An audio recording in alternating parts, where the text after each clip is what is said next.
Hello everyone, today I'm sharing a scrapbook page that I've done based on this sketch here for Lottie Loves Paper.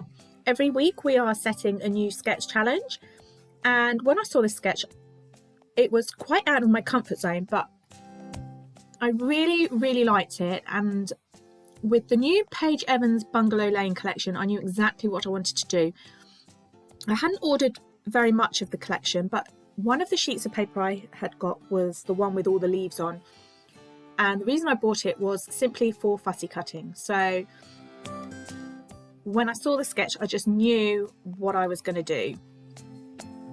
Now I did start with another piece of 12 by 12 cardstock, as you saw at the beginning, but I made my hole too big for my eyelets, so I had to start again. Now I'm not following the sketch exactly. At the end of the day, a sketch is just for inspiration, and that's what I've done and taken from it. I love the idea of the twine threads going across the page, but instead of doing mine diagonally I've done mine horizontally, and I'm just threading them through these eyelets that I've set into my cardstock, and I'm going to adhere them on the back just with some tape.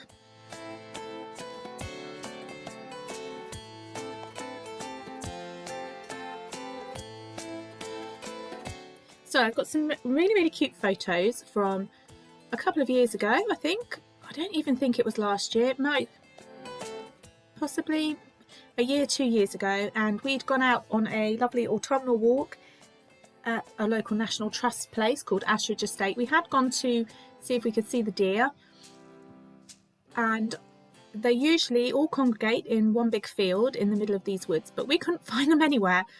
So I was really a bit bamboozled, but we had a lovely time anyway. The sun was shining, it was a lovely autumnal day, and it was just lovely being out as a family and enjoying the world around us. And these photos really captured my memories of the day and the happiness that was there whilst we were all together. So like I said, I've fussy cut lots of those leaves from that Bungalow Lane paper. Now I do apologise, I had done a lot of the prep work for this page before I started to video, just because I wanted to make sure first of all that I was happy with how I wanted it on the background on the page itself, and how I was going to adapt the sketch to fit how I would have used it. So I do apologise for that. Now I've used some lovely frames, and they're from Rosies Studio. I did originally think about using, as you can see there on the left, some fussy cut frames from one of the Cocoavanilla papers, but I decided that I preferred the chipboard frames because they just added a little bit more depth and dimension to my layout. So I've picked my title, that was from the Cocoavanilla collection, and I've run that across the top of one of the pieces of twine. In the sketch it was following the way of the twine, so I've done the same, and I'm just going to add my journaling underneath that area there later on.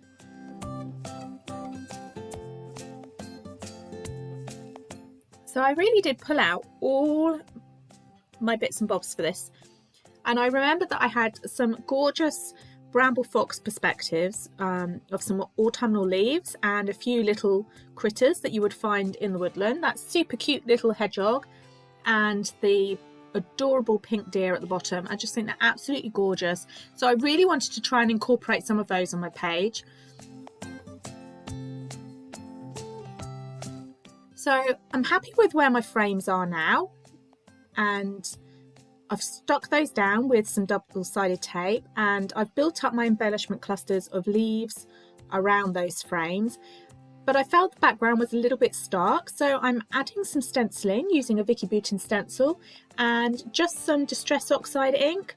Now I've pulled out weathered wood, which is what I'm using at the moment, which is like a grey, and I did wonder whether to use some of the lighter pinks, the spun sugar on there as well, because we've got pinks on the leaves, but decided that actually I quite like that muted background. It just helped my fussy cut leaves and embellishments pop off the page a little bit more. So just stuck to that weathered wood there. And I didn't want to stencil over my whole layout. What I wanted to do was try and create like a triangle in that top left corner there, because it was more visually pleasing to the eye.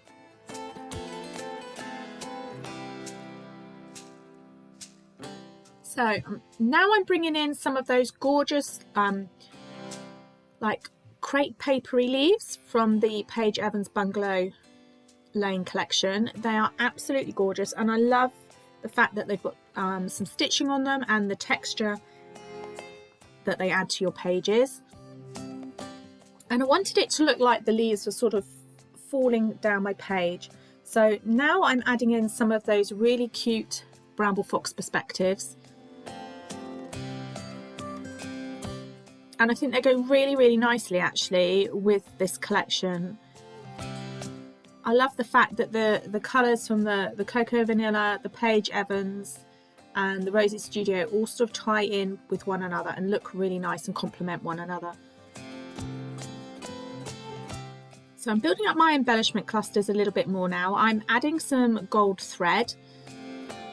Now I always find that really, really fiddly to create my little thread nests with. I don't know if you find that as well. I don't know if it's because it's a bit more waxy on the outside or not.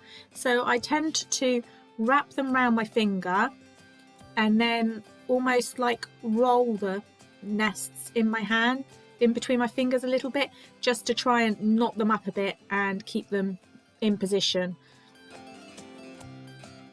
as you'll see with this one that I'm doing now. So I've made it and then it pops out a little bit, so I have to fiddle around a bit before I decide that I'm happy with how it looks.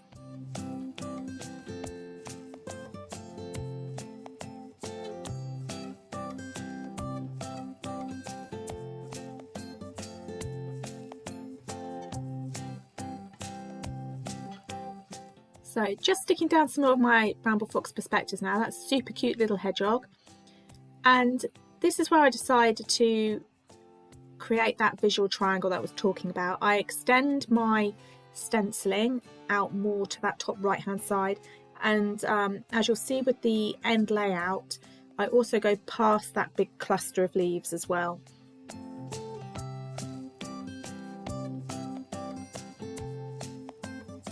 So I'm adding my journaling now, and I was really annoyed with myself because I thought I was writing it straight and I wasn't. So it really annoys me. I'm rubbish at putting journaling on pages. I don't know if anyone else finds that, but I knew what I wanted to do, and then it's not straight. And in the past I've tried to use like a faint pencil line, but then when I've gone to rub it out, no matter how long I leave it, I end up smudging my black journaling ink. So yes, my journaling, as you can see, is a little bit off tilt there, but never mind. So extending that top embellishment there of leaves so that it joins more to my photograph in the top left hand corner, and that is helping create that triangle even more. And I'm really loving how this page is coming together, although it's like I said, completely out of my comfort zone and only loosely based on the sketch now. The whole idea and inspiration using all of that twine really came from it, and I have sort of tried to keep with some of the embellishment clusters in that area that were on the main sketch as well. So I wanted my background to have a little bit more detail to it, and one way that I love to do that is just by doing some doodling with a fine lined black journaling pen around some of my stencils, or if I do paint splatters, I always think that it just adds a little bit more interest. And my page is nearly done, so thank you very much for joining me today.